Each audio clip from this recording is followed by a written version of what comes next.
Čajanki smo organizirali 3 punce, ki sicer sodelujemo v muzejih na 2 projektih.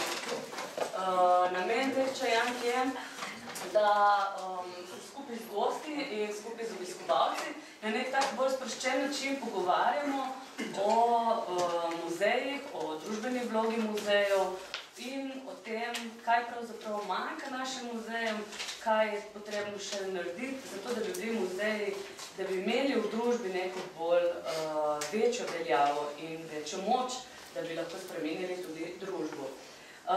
Kot sem že povedala, punce sodelujemo na 2 projektih. En projekt je EME, Eurovision Museum Exhibiting Europe. To je projekt, ki ga financira Evropska unija iz programa Kultura.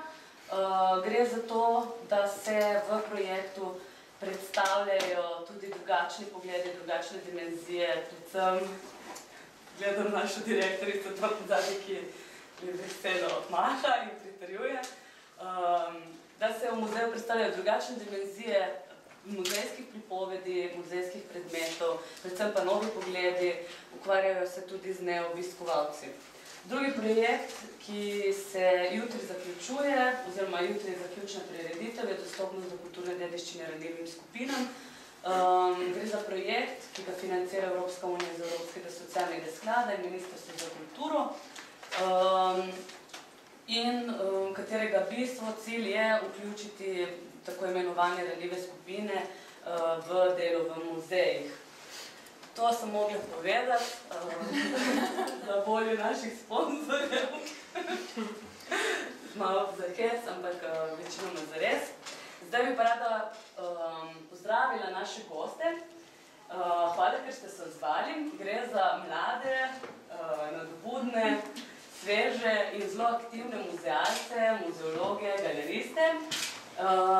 Če začnem na moji levi, moja leva roka, ki vsi so hkrati tudi desna, je doktorica Saša Starec, etnologinja in kulturna antropologinja, raziskovalka. Maja 2013 je doktorirala na oddelku za etnologijo in kulturno antropologijo Filozofske fakultete v Ljubljani pri profesorju dr. Rajku Muršiču z podporo dr. Jožeta Hudalesa, muzeologa. Tema oziroma naslov njene doktorske disertacije je bila vsakodnevno delovanje zaposlenih v muzeju in njihova vloga pri ustvarjanju javne podobe muzeja.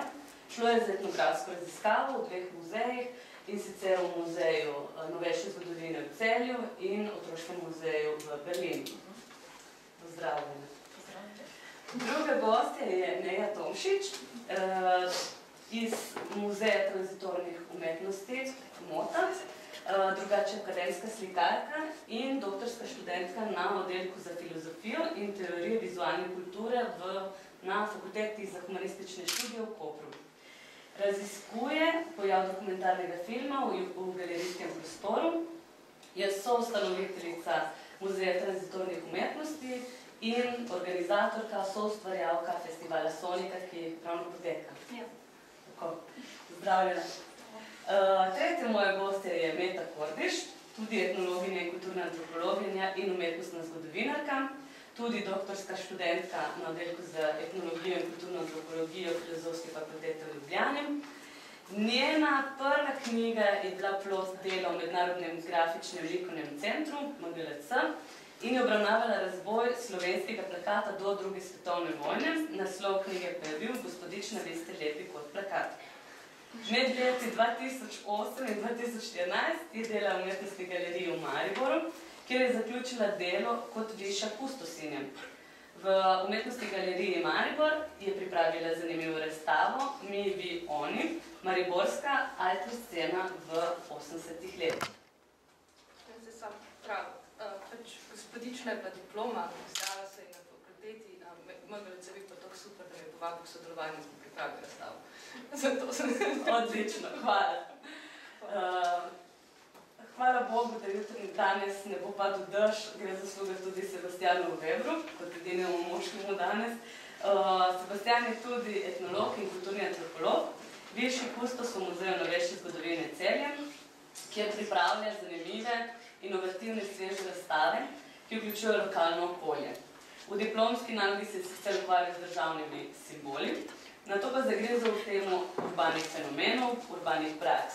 Trenutno pripravlja razstavo v čokoladi v Muzeju novejše zgodovine Celje. Pozdravljen. Jaz bi kar začela, mogoče bi sem to rada povabila tudi publiko, prvič, da si, oziroma obiskovalce, da si postrežete s čajem in kavo, ki dobite tam na mizici. Drugo pa je, da lahko kadarkoli imate kaj zapovedati, kakšen pomisli, kakšno vprašanje, dvignete roko in tudi sodelujete v pogovoru. Začela bom pa pri Saši in ravno pri njeni raziskavi. Jaz bi te prosila, da mogoče za goste, ki te ne poznajo, poveš nekatere tvoje temeljne izhodišče, ugotovitve, kako je sploh raziskava potekala, kaj si zagotovila in tako naprej. Ja, no, jaz sem se raziskave moje lotila z namenom, da pogledam predvsem zaposlene v muzeju in sprav v zaodrje, v zaodrje ustvarjanja razstav, funkcioniranja muzeja. Zanimala me recimo organizacijska struktura muzeja, politika muzeja, vsakodnevno delovanje in kako se v bistvu to med seboj prepleta in kaj to pol pomeni za muzej. Delala sem raziskavo v Muzeju novejše zgodovine Celje in pa v Muzeju za otroke v Berlinu. Dva središčna muzeja, eden za otroke, eden splošni zgodovinski muzej. Ampak sem je tudi dodal take stične točke, recimo ideje neke dostopnosti, vključevanje javnosti, sodelovanje z javnostjo, ampak so se popojavljale določene razlike v tem, kako to dejansko v muzeju živi. Recimo, če je bilo v enem muzeju nekaj enkratnega, smo naredili razstavo, pa smo vključili neko ciljno skupino, in v drugem muzeju to pomenilo neko zelo tako ustaljeno prakso. In pol v bistvu nekako prejš do tega, da se neke razlike pojavljajo v samo ti praksi, v stroju, recimo dela. No in potem, so neke razne analize, sem da počela v bistvu ukvarjati s tem, ker zelo veliko se govori, recimo v knjigo že desetletja, recimo 20 let o neki dostopnosti, pa dajmo izobraževalna vloga, pa dajmo vključevati ljudi, to ni stara tema, to se pojavlja že 20 let, več kot 20 let. Ampak zakaj recimo to nekje, zakaj se to vedno znova poudarja, vedno znova iščemo zakaj moramo še izboljšati. In pa sem se nekako mislila, da mogoče pa to dejansko v tem, da mi nekako probamo spremeniti neke vsebine, ampak večina dela v muzeju, ta praksa, ta organiziranost dela, pa obstaja dosti nespremenjena, dosti v bistvu stara, mislim, dosti, kot recimo tradicionalna, pa recimo imaš lahko zelo sodoben muzej, ki res v bistvu vaso so vse nove trende, ampak vsakodnevno delo, recimo, pusto si, to pa še vedno dosti klasično, ni to, da bo zdaj to, da ti sodeluješ z javnostjo, pa jo vključuješ dejansko neki samoumevnega, kot vsako razstavo. No in v bistvu to je bila ta v bistvu neka glavna razlika in pa to spoznanje, da vse se muzeji spreminjajo, posodabljajo, ampak ta posodobitev vedno pride samo do neke meje, če hočeš pa seči čez to, moraš pa dejansko začeti spreminjati samo stroj dela v muzeju. In prišla si do koncepta? Nisem prišla do koncepta, Pač imela sem tako srečo, da je ta muzej v Berlinu, ki sem bila, v bistvu njegov način dela je to, da delajo z mladimi. In potem seveda pač prideš do koncepta postmuzeja, Cooper Greenhill, ki je pač temelji na tem, da postmuzej temelji ta ideja na tem, da se pač sodeluje in vključuje tudi civilno javnost v sodelovanju. Ni to samo to, da pač ti zbiraš nekako zgodbe, ampak da so dejansko oni dejansko sooblikovalci tega nekega produkta, ki ga pač muzej ustvarja. Potem bomo še kakšno rekli danes z vsemi gosti. Bi prišla zdaj na naslednjo našo gosto, Neja Tomšič. Ti si pa sodelovala pri ustvarjanju mote, ker mene tako mota zelo asocira pač na ta postmuzej, bi mogoče rada zvedla tudi drugi, kaj pravzaprav je ozadje, kaj pravzaprav je ta mota, koncept, skratka vse, največka nam lahko poveš. v tem kratkem času. Kako je prišlo sploh do tega, no? Torej, Mota je v bistvu nastala kot društvo, oziroma izhaja iz enega prejšnjega društva, ki se je drugače imenoval, potem smo se preimenovali v Moto. Smo pa ohranili neke programske smernice, tako da v bistvu smo danes na tem pogovoru izjema, ker smo pač javna institucija, ampak kot društvo oziroma celo kolektiv umetnikov, ki pač ustvarja nek letni program. Tudi začeli smo se v bistvu kot muzej v bistvu na ulici, se pravi, nismo imeli niti svojega prostora. Zdaj od leta 2014 delujemo, v bistvu upravljamo z galerijskim prostorom pri hotelu Lev, v bivši trgovini Lovec. In v bistvu s tem, ko smo pridobili prostor, smo tudi uvedli en muzejski element. In to je, da smo se odločili, da bomo pač letno predstavljali našo zbirko del, ki jo poimenujemo Artefakti, zato ker v bistvu temelji na nekih ostankih, nekih umetniških del, ker del ne odkupujemo, se pravi, ne gradimo neke lastne zbirke, ampak si kvečemo, sposojamo oziroma gradimo neko zbirko odvodov, ki nastajajo med samim umetniškim procesom. In jo tudi pač zato imenujemo pač nestalna umetniška muzejska zbirka. Drugače pa je mogoče zanimivo to, zakaj smo se sploh odločili za poimenovanje muzej in kako se sploh umeščamo v ta prostor. V bistvu smo tudi del skupnosti muzejev Slovenije od letošnjega leta. V bistvu pač naša misija je nekako prav to, v bistvu ustvariti nek konceptualni muzej, ki pač ga ustvarja nek umetniški kolektiv.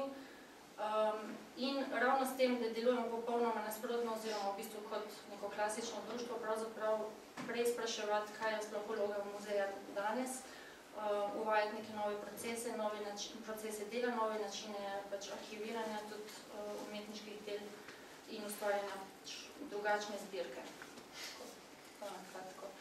Drugače pa se ukvarjamo večinoma z, kot si omenila, pač s festivalom Sonika in koncertno serijo. Bi rekla, da neka naša osrednja programska smernica je ustvarjanje zvočnih del, oziroma del, ki se pač na različne načine ukvarjajo z zvokom, od koncertov do instalacij, intervencij v javnem prostoru in tako naprej. Tako. Zanimivo. Meta, pri tebi mi je najbolj zanimivo to, da si v bistvu cel čas ustvarjala v Ljubljani in kar naenkrat prišla v Maribor, kjer si se ukvarjala zelo zanimivo temo tudi alternativami.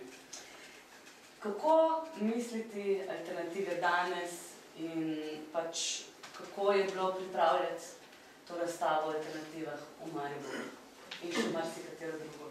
Ja, v bistvu, da smo šla v Maribor, je marsikomu čudno. To sem enostavno sprašvala v Mariboru, kako to, da me ni ženitev pripeljala, oziroma možitev pripeljala v Mariboru kot služba. Se v Mariboru ni služb in dela. Druga stvar je pa, da sem že prej delala na festivalu Magdalena, tako da mi ni bil sploh nič neznan. Za te alternativi, kot prvo, kako razmišljati o alternativi danes? Danes moramo razmišljati o alternativi takšni ali drugačni družbeni, nekaj je treba spremeniti, to je dejstvo, tako da v tem se ne bom zdaj zapletala. Kar se pa tiče te razstave naslovni Vioni, fragment alternativnih praks 80-ih v Mariboru, ker bo res fragmentarno. Jaz sem pa s to temo in z raziskavo tega težila 2008, odkar sem prišla v muzej, ker to je bila v bistvu neka popotna misel kolega Božidara Zrinskega, da je to pa nujno treba raziskati, kaj se v 80-ih in 70-ih dogajalo v Mariboru, da vemo in je tudi kanonizirano, kaj se dogajalo v Ljubljani, kanonizirano slovensko umetnostno zgodovino.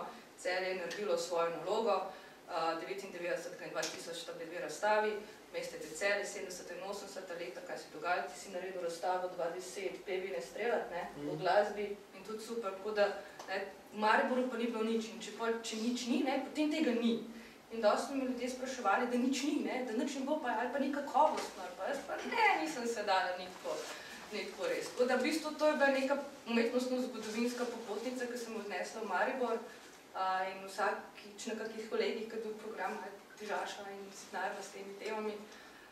Potem se pa zgodilo v bistvu leto 2013, prvo se je zgodilo vstaje v Mariboru. Potem sem pa jaz razmišljala, ker ko smo se pogovarjali na teh postajah in na splošno ljudeh in tu in v Ljubljani, ko sem prišla za vikend domov, sem šla na petko postajo, tako je nekaj gleda.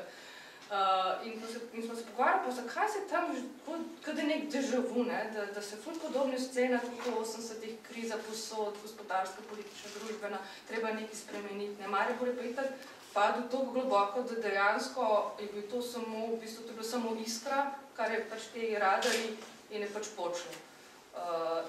In pa sem se spraševala, ko sem le nekako rekla, no, da je pa raziskuj, to smo rekli, sem rekla, ja, ampak kako se lahko človek, kako je lahko v bistvu se muzej odzove na konkretno družbeno situacijo, kako se lahko muzej kot družbena akcija, kako se lahko obnašaš. In to se mi je zdela super tema, kako v bistvu, ko se skozi te sodobni trendi, pač eno je, da pač so preteklost, govoriš sedanjost. Torej, da smo se zopet vrnili nazaj v 80-ta, ko so bile tudi se dogajale spremembe v Mariboru, kakšne vprašanja, kakšni problemi so bili takrat, kaj so si zastavili, kaj narediti s tem mestom, kaj je že začela industrija propadati.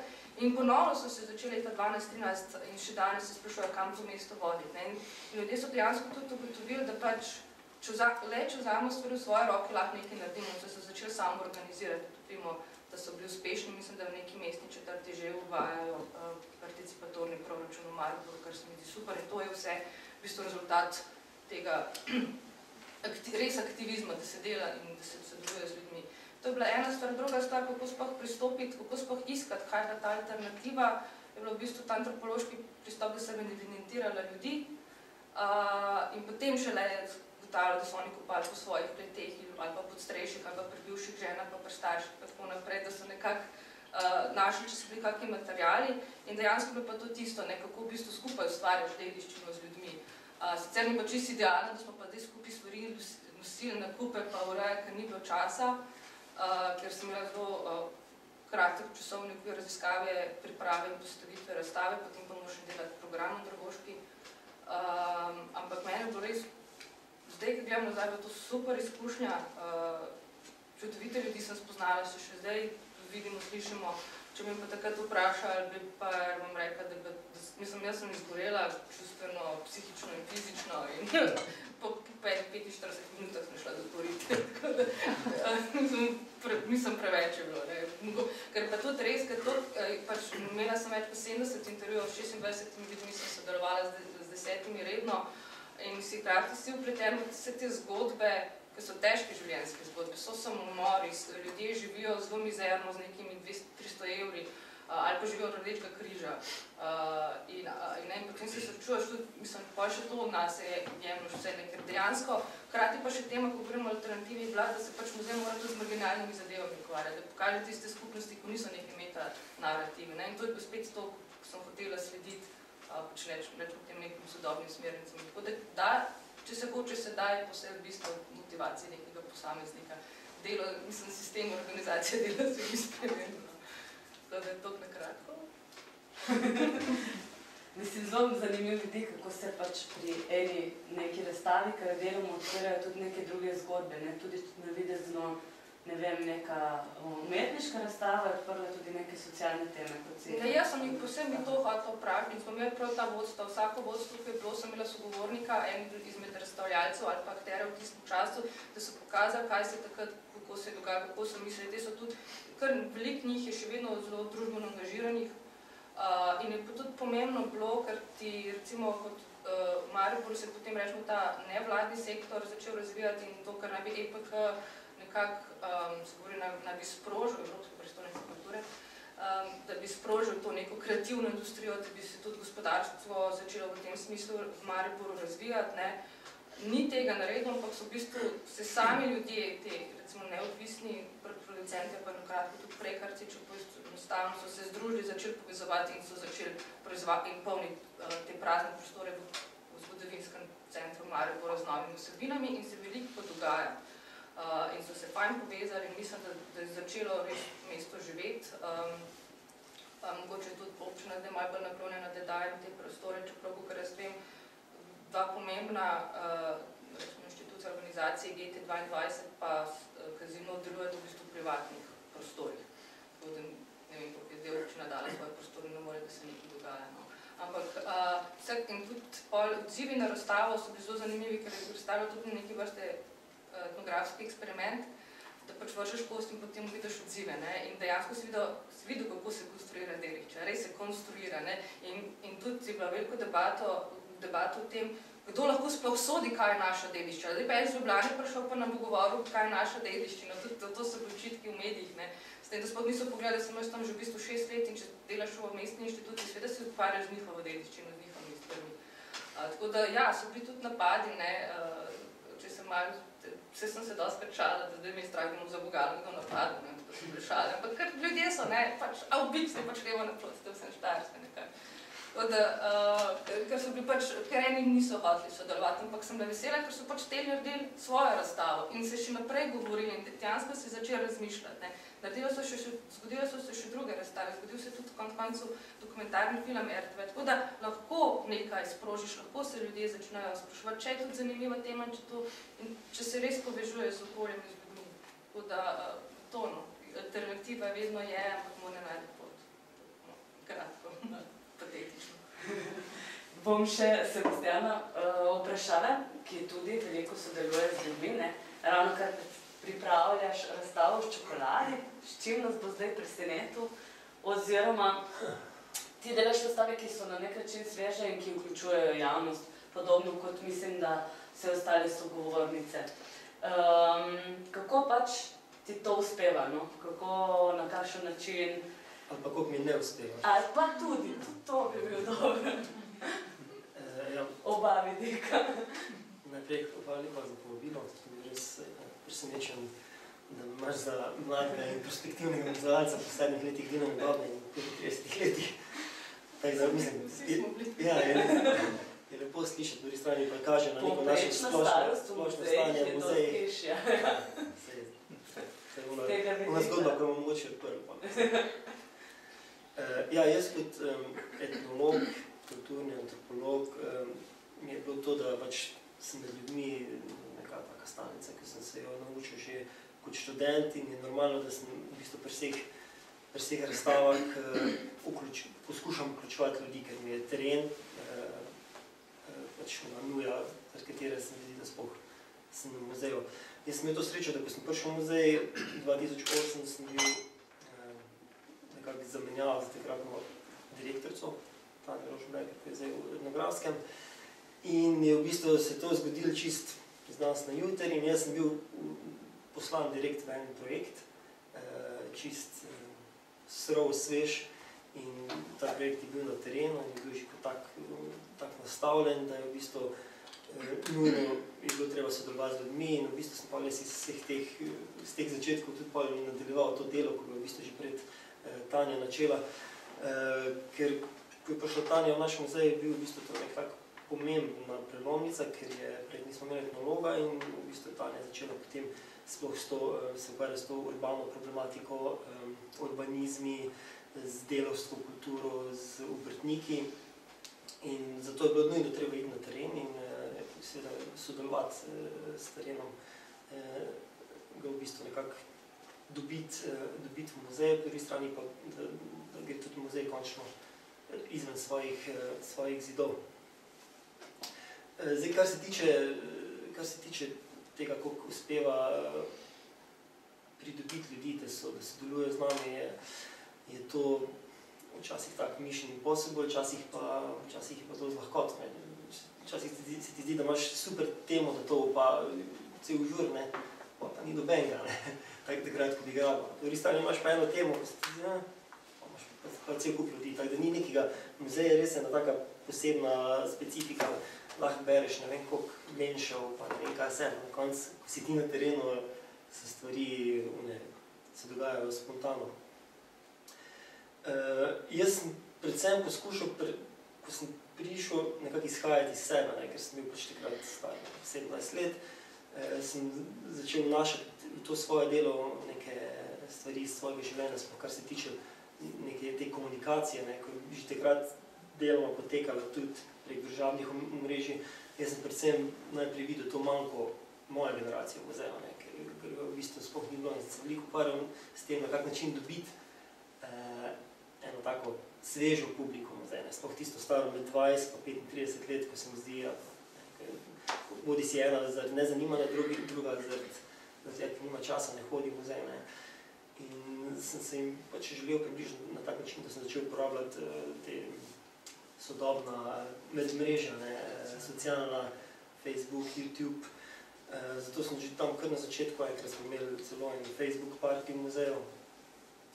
Naredil sem page za stran za muzej Facebook in pa, ko smo imeli prvih 100 fanov, smo naredili, za tistih 100 smo naredili nek žur, ki pa nisem hotel, da je muzej samo nek žur, imeli smo kokto, nismo imeli kaj drugo. Ampak dogaja se v Avli in jaz sem želel, da v bistvu, če že dobimo ljudi na tak način, da v bistvu tudi, da vse smo v muzeju. In smo takrat imeli tudi eno tako razstavo, ki si jo ljudje postavljali. Smo imeli ta navidezni prostore, ker pač ta navidezni prostori, cyber prostori so bili pač nekako v sklopu tega Facebooka in smo v bistvu tudi pripravili nek cel ambient na tak način, da so ljudje, ko so prihajali sem, je vsak prinesel nek svoj kos in ga postavil na poljubnem mestu na tej razstavi in nekako doprinesel k sami razstavi. Skratka, ta Facebook party je bil hkrati tudi postavljen razstave, pač ljudem, kaj pomenijo navidezni svetovi in so ljudje nosili različne stvari, od tega, da eden prinesel polšter, ker pač, ne vem, spanje, oziroma sanjanje je pač za njega navidezni prostor, eden je prinesel, ne vem, gumo od bicikla, zato ker je pač, ko gremo na bicikl, se pač odklopi.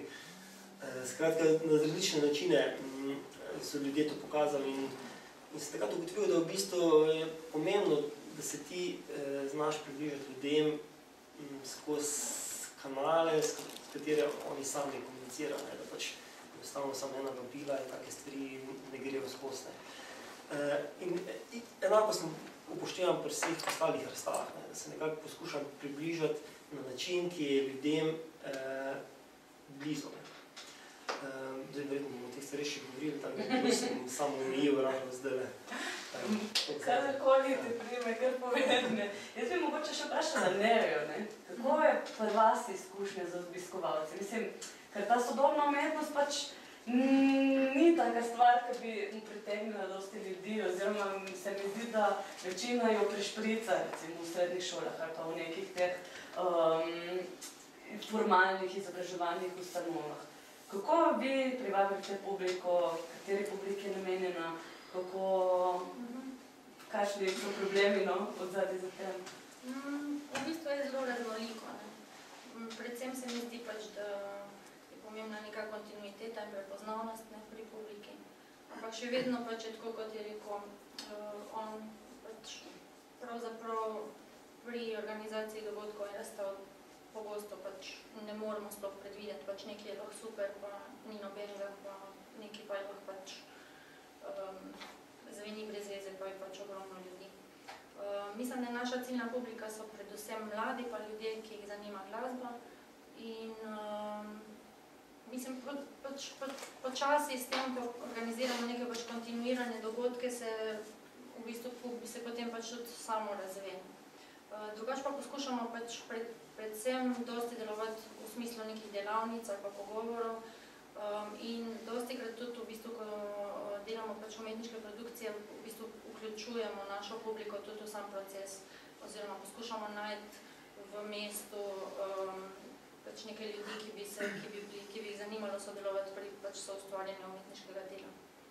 Tako da to so bili neki trije vidiki, ki jih izpostavljamo. Mogoče je tukaj še vprašanje za publiko, če hoče kdo povedati.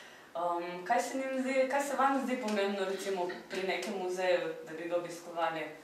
Mislim, kaj je tisto, kar vas pravzaprav pritegne, ker niso vsi muzeji danes, mislim, tako terejo množice ljudi, večinoma so praznine. Kaj pravzaprav narediti, da bi ljudje prišli na obisk? Mislim, se lahko poveste svoje izkušnje, kaj hodite gledati, recimo. Anja? Ja, gledal že to smer, ne vem. Jaz bi rekla tole, ne. Zdaj, sicer res ne vem, če sem ta prava oseba, da odgovori na to, ker jaz sem itak, ne vem, imam ful rada muzeje in grem vse posod pogledati vse, a ne. Tako da jaz verjetno nisem ta, ker tisti, ko so z mano, se ponovadi dolgočasijo, jaz se ne. Tako da, sam ne vem. Po drugi strani mislim, da je pa ravno to, ne, ta soba, ko smo jo mi trije tudi pomagali sooblikovati. 4? Ja, sorry. Da je to to, no? Da privabiš ljudi s tem, da imaš neko interaktivnost, da lahko tudi malo sodelujejo zraven, da ni čisto ta klasični koncept muzeja, v katerem so, ne vem, predmeti odmaknjeni ali pa za steklom, kakorkoli in se jih potem ne moreš z njimi nekako, ne vem, zares srečati, ne, oziroma saj imaš neko prepreko vmes. Mislim, da je to tono za moje pojme. Da je nekaj bolj zanimivega, da se nekaj dogaja. Ja, mislim, da pač slovenski muzeji že delajo v redu, ne, stvari, vse ogromno teh projektov, prireditev in tega. Sam mislim, da problem je pač širši, ne, pač niso toliko muzeji, vsaj nekateri, ki res delajo na tem, niso toliko odgovorni za to, ampak gre za neko splošno stanje v družbi, ne, se meni zdi. Recimo imamo druge države na Danskem, recimo vem, da v povprečju gre ena družina enkrat na mesec v muzej, nekaj tako.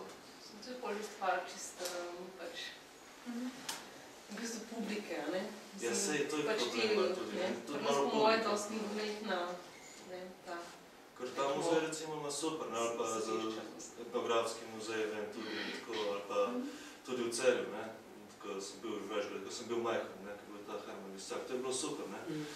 Sam, ne vem, jaz res ne vem, kaj je problem, da ne bi ljudje hodili, no. Je vzgajati ljudi, ne? Ja, vzgajati ljudi, to zdaj ne moreš muzej, to ne more, to je stvar staršev in šole v prvi vrsti, ne. Muzej je tukaj sekundarni vpliv, to je problem. Kaj menite vi? Ja, meni, ko sem res na Dunaju, in ko sem se začela zanimati malo za muzeje, ne.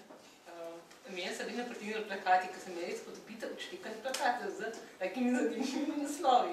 Pač ok, tematika je bila tudi taka, ko me je pritegna in to je pač če... Tam jaz mi meni všeč taka tematika je vsak dan, recimo, ne vem, kaj tazga bizarnega gospodinstva, recimo, ne. Pač takrat vem, da sem imeli ekonomlovnice, ali pa kaj tazga, ali pa neki vizi s hranom v muzeju, pa sem tak fenomenalen plakata, ne. Fenomenalen naslov in sem imela tako, wow, tema, super, in sem šla, ne. In tega, recimo, pri nas, ne vem, tako, recimo, kažem takih plakatov, ki bi res tako zanimivo vabili, ne, ki bi taki, ne, zanimivi, ne, v sobi, ni toliko, ne. In sem na Dunaju plakate kradla, ne. In sem jih pol gor obešala, ne, na steni, ne. Ja, no. Ja, mislim, meni se zdi eno stvari, ko je, hvala, da si muzeje ven potegnil tukaj, ampak jaz mislim, da je velika odgovornost tudi na strani muzejev slovenskih. Dejansko smo, čeprav izhajam iz tega, pa sem sam sokriv iz tega, muzeji so, kar se tega tiče, smo zadaj. To je dejstvo. Sploh zato, ker večinoma slovenskih muzejev ne zastopi čisto točno, oziroma ne razume čisto točno to besedo inkluzija, ne, vključenost, ne. In večinoma si to predstavlja, da muzej mi pač ljudje bomo vključevali, ne, pa najprej ljudje morajo priti, ne, dejansko pa muzej pozablja, da mora včasih muzej narediti obratno, ne, ti se moraš tudi včasih vključiti, ne, v družbo, ne, in na nek način pristopiti in pomagati k temu, da pride, ne. Danes je tak, da je treba biti tudi provokativen včasih, ne, v kakih temih smo muzeji, čeprav nas dejansko nihče nas še ne omejuje v kakih stvarih, oziroma vsaj, jaz ne vem, bila tudi bolj provokativni pri nekaterih temah, ne tako, ko ste imeli, ne. In včasih lahko kakšna taka stvar, ko ti, ne vem, rahlo provociraš v družbi, lahko, ne vem, jaz se vedno spomnim na tale štank tule, ko je bil na roza poštrihal, zdaj ne vem točno, kdo ga je poštrihal, ampak to je bilo jasno, ne, to, da ti vključiš, ne. Ti si s tem tankom v enim momentu sprovociral, da ti ne, da ga je šel na roze poštrihati, jaz kome čakam, da ga bo tudi fičkal. Ampak na tak način je v bistvu družba sama, sploh dobenih ni povabila, ampak družba je sama naredila svoje. Na tak način, ja, svojo akcijo, na tak način v bistvu moramo rahlo provocirati družbo, da se vključuje, ampak ne na tak grd način. Mislim, z enimi takimi stvarmi, ne vem, bolj aktivno, večinoma smo, kar se tiče zgodovinskih muzejev, smo se večinoma naslanjali na zgodovino. Zdaj, zadnji 2 leti smo gledali ogromno razstavo prva, druga svetovna vojna. Pri nas je bilo obujanje spominov, da ne bi pozabili. Ne. Mislim, kaj bomo pozabili, vse se skozi dogaja. Ne. Pomeni, da sploh ne rabimo več tega imeti. Ne. Mislim, mi moramo te stvari nastaviti na tak način. Redo predstavljamo kulturno dediščino enega obdobja, ampak nujno ga moramo aktualizirati. In danes bi se lahko te stvari aktualizirali, ne vem, begunci zdaj. Ne. Imamo vse kup pričevanj v Muzeju novejše zgodovine Slovenije, ko bi jih lahko navezali, aktualizirali in se ljudje bi kakšne situacije lažje razumeli. Ne. In predvsem tukaj jaz vidim največjo manjko muzeju to, da ga ljudje ne razumejo kot inštitucijo, kamor pridejo po informacijo, ne, da jo uporabljajo na tak način kot knjižnice. Ne. Knjižnice so večinoma prevzeli že vloge muzejev, ker delajo razstave, delajo pogovorne večere. Ne. Počasih one prevzemajo to vlogo, ki v bistvu imajo muzej, ne hranjujejo še dediščino, ne, kot tako, ne, premično, ampak imajo pa ene te mediji, ne, pa uporabljajo podobne medije, ne, mislim, te komunikacije pa podobno. Ne. In tudi mi bi mogli na tak način v bistvu začeti, da dediščina mora biti uporabna, ne.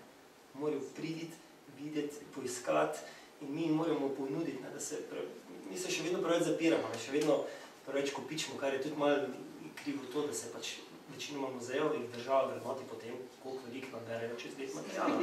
Pa imamo polne depoje, ne, in to je eno tistih stvari, ko vidim, da bi lahko muzeji naredili več, če bi bilo vse malo več poguma, ne. Pač to se mi zdi ful pomembno, pač ta problem države, ne, kam umešča muzeje, ne, pač isto strinjam, ne, muzej pač ne smeš ga umeščati nujno v zgolj pač polje varovanja dediščine. To še recimo Zavod za varstvo kulturne dediščine, oni so lahko recimo reprezentacijska toliko zelo oska, recimo varstvena organizacija, ne. Muzeji so pa bolj neki knjižnica, oni so res dejansko ta hibrida v bistvu, ne. In pač zaenkrat država tega, ne, država financira javno službo varovanja dediščine, to vse, ne. To je problem. To se popolnoma tukaj strinjam, ne. Mi vesela, da podobno razmišljam v knjižnici, dejansko jaz vidim muzej kot nek prostor, lahko tudi laboratorij. In da se tukaj učiš in najdeš svoje stvari, ne, da se res ljudje počutijo sproščene, jaz res občudujem, so te recimo pedagoške programe, bolj poznam pač galerijski del, torej umetnost, kako so otroci sproščeni, kako podoživljajo stvari, kako brez zadržkov komentirajo in da si pač, ne, ker nas je pa vedno strah, ja, bom pa zdaj narobe meslu ali pa narobe nekaj, vemo, nekaj slike v neki blek in pa se mu vsi smeja. Sploh ni res, ker pri umetnosti ni to, ker če tebi nekaj pomeni, če ti to tako vidiš, super, ne, že ima neko vrednost, neko delo zate, kakršnokoli, klasično, zdaj neki intermedijsko ali te stvari.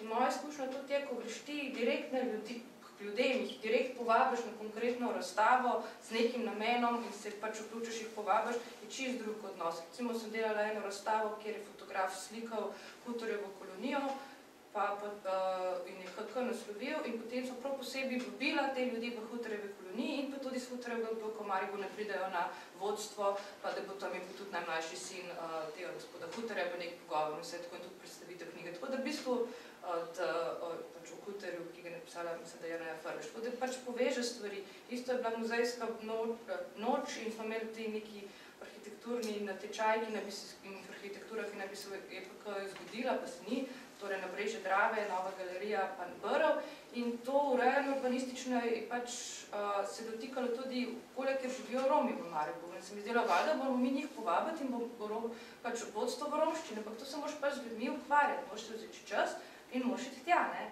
To pa se mogoče marsikomu lih ne da, ampak te stvari se da res stopiš iz muzeja, ne pa da čakaš, da bo domov prišel. Meni je bilo rečeno, da prvi direktor UGM-a, Branko Rudolf, da je dejansko šel na ulico in je vlekel ljudi not v galerijo na otvoritev.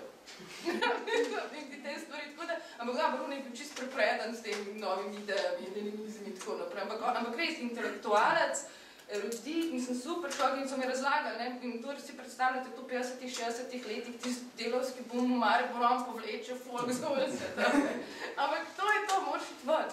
Zato da gledajo nekaj, kar mogoče ni to. Ja, ampak ne pa res tako klasično, mednost po super fata, ki si fenze, pa kaj je šel, ne, imam vse, in se vozil okoli s kolesom in šel in trkal na vratu vsakom tam in jih vabil.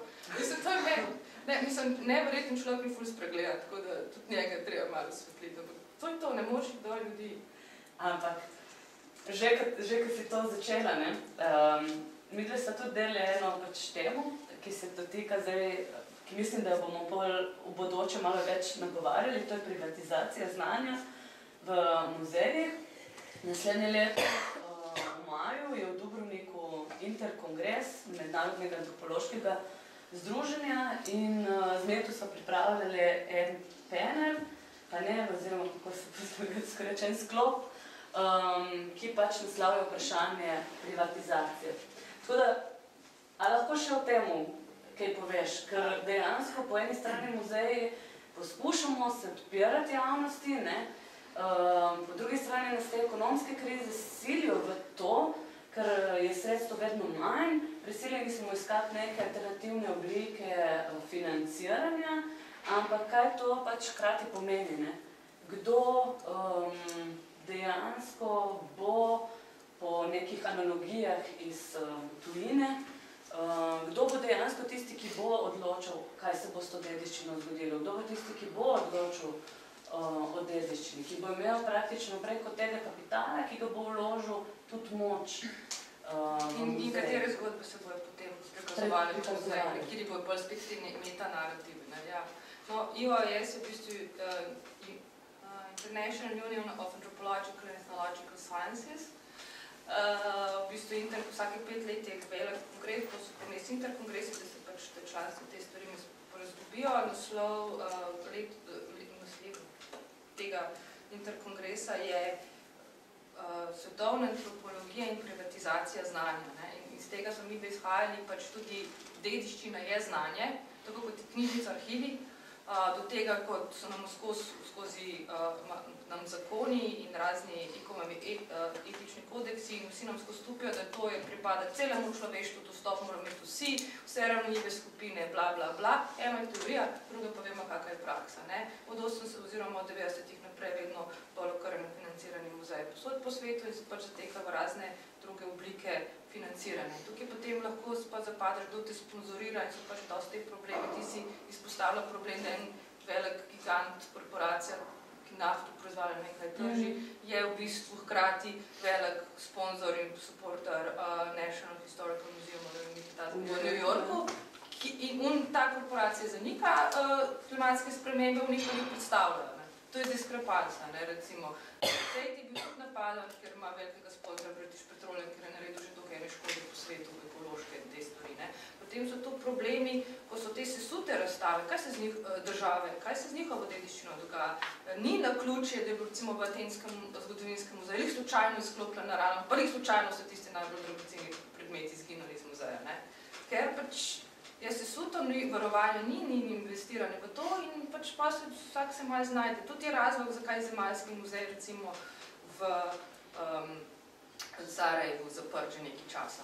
Tudi neki razlogi zaradi tega, da se te zgodbe, da se te znanje, ki pripadajo vsem, po mojem nekam ne pride, po mojem so neki razlogi. Se vemo in tudi kako tudi te EU razpisi nekako delajo instant, se meni zdi na nek način neki projekti. Tukaj vaš projekt je super, ampak zakaj se to ni dlje časa rata, ker to dejansko morajo taki projekti postati konstanta, ne pa slučajno imamo zdaj, da se te stvari morajo razvijati. Ljudje moramo vključevati in konec koncev lahko začnemo v privatizaciji razmišljati takrat, ko je nek muzej financiran tako z lokalnega in državnega davkoplačevalskega denarja oziroma budžetov, pobira vstopnino za predšolske otroke in za invalide in za brezposelne.